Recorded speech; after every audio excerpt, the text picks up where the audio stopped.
Hello and welcome to KahindoTech. In this video, I'll show you how to follow friends on Spotify, and I'm using an Android phone for this video instructions.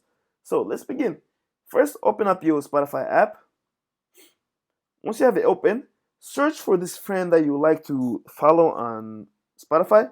So to do that, you see here on the bottom, there's magnifier. Tap on that. All right. Now, once you get to here, search for the person that you would like to follow. You just have to know their name.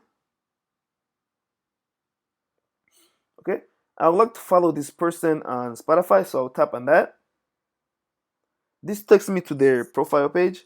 Once here, if I want to follow this person, do you see this right here where it says follow? Just tap on that and it will turn to following. And that's how you follow people on Spotify.